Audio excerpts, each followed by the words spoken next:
tous, aujourd'hui je voudrais vous parler de la vérité dans l'amitié. Alors c'est pas un sujet qui est forcément très évident à aborder. Pourquoi? Parce qu'il n'y a pas d'amitié sans vérité. Alors laissez-moi vous donner un exemple et ce sera peut-être plus simple pour vous de voir de quoi je parle. Alors, c'est un exemple, hein. Du coup il n'y a pas du tout de ressemblance avec quiconque dans mon exemple. Imaginons donc que ma pote Alice m'appelle. Oui, allô Alice?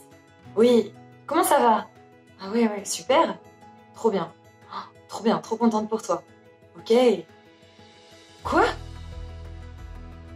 T'as chopé Erwan? Erwan, celui qui est en couple? Et là, il y a deux possibilités qui se présentent à soi. Soit je dis la vérité, soit je me tais.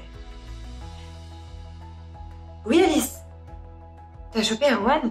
Erwan, mais t'es sûre que c'est bon pour toi? T'es sûre que sa copine, elle va être contente? Enfin, je te juge pas, mais pourquoi est-ce que t'as fait ça? Ça, c'est la première possibilité. C'est ça, c'est dire la vérité. En prenant le risque aussi de perdre son ami et de pas forcément pouvoir anticiper sa réaction.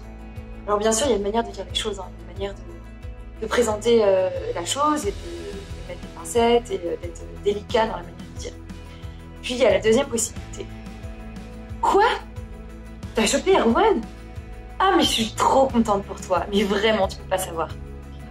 Alors qu'à l'intérieur, eh bien tout me dit l'inverse. Et je sais qu'au fond de moi, eh bien ce n'est pas bon. Et c'est pas bon pour mon amie et ça va la rendre malheureuse. Et ça va rendre aussi un couple malheureux.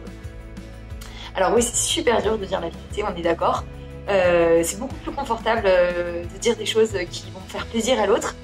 Moi aussi parfois, ça m'est arrivé de ne pas toujours dire la vérité à mes amis. Mais je voyais bien qu'en fait c'était pas des amitiés en vérité parce que du coup je faisais ça par confort en fait et c'était super égoïste parce que au fond j'ai envie de préserver mon amitié, j'ai envie de continuer à sortir avec elle, à boire des verres, à rigoler, etc. Mais est-ce que c'est une amitié qui est en vérité? Est-ce que c'est une amitié qui nous construit? Est-ce que c'est une amitié qui construit l'autre et qui fait grandir l'autre? Et je suis pas sûre. Et du coup en fait est-ce que c'est une amitié qui a vraiment un sens? Ben, pas forcément. Ça pourrait être celle-ci comme une autre. Mais au final, il y a bien quelque chose qui m'a dérangée. Moi, ça m'est arrivé aussi de perdre des amis en leur disant la vérité. Ça m'avait pris du temps pour le dire. Je savais que ce ne serait pas forcément quelque chose qui ferait plaisir à mon ami. Mais je sentais au fond de moi qu'il fallait que je le fasse. Je sentais au fond de moi qu'il n'était pas bon que je me taise, que je continue comme ça, et que j'étais pas en vérité dans la relation. Et que ce manque de vérité aussi venait entacher la relation. Et que c'était difficile pour moi de la voir, c'était difficile pour moi de parler avec elle parce qu'au fond de moi, eh bien, je sentais qu'il n'y avait pas quelque chose d'adapté. Et quand j'ai dit la vérité, eh bien, j'ai perdu cet ami.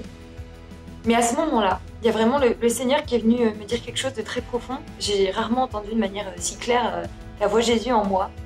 Et il est venu me dire, mais en fait, au-dessus de l'amitié, aussi importante elle pouvait être pour toi, cette amie, aussi précieuse elle pouvait être à tes yeux, il y a quelque chose qui est encore plus précieux. C'est l'amour de mon nom. C'est l'amour de Dieu, quoi, l'amour de la vérité, du chemin et la vie. Il dit je suis le chemin, la vérité et la vie. Et qui même me suivent en fait, c'est vraiment ça. Qui me suivent jusqu'au bout, pas dans les concessions. Et trop souvent en fait on fait des concessions avec tout ça. Et je voudrais vraiment qu'on prenne un temps de prière, 2 minutes, 1 seconde, voilà, le temps que vous voulez, pour pouvoir remettre nos amitiés, pour pouvoir être en vérité. Et les confier au Seigneur pour pouvoir vraiment les purifier et en faire quelque chose de bon, de beau et de saint aussi, S-A-I-N bien sûr, et de saint, S-A-I-N-T. Donc Seigneur, vraiment, je voudrais te remettre chacune de mes relations, chacune de mes amitiés, chacune des liens aussi que j'entretiens avec les gens autour de moi.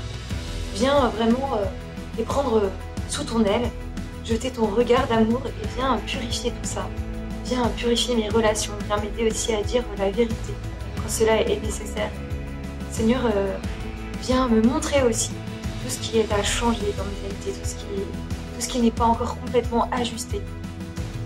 Et tu m'as dit vraiment un jour, voilà, gagner une âme, c'est quelque chose de plus important qu'une amitié.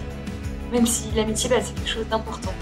Mais le ciel, qui est pour chacun de nous, est aussi important, voire beaucoup plus important que l'amitié. Et nous sommes appelés d'abord à aimer le Seigneur. Nous sommes appelés aussi à aider l'autre, à devenir plus juste, plus bon et plus heureux aussi, faisant des choix qui sont bons pour lui et bons pour ceux qui l'entourent. Seigneur, viens me montrer tout ça. Merci aussi, Seigneur, pour tout ce que tu viens faire dès maintenant.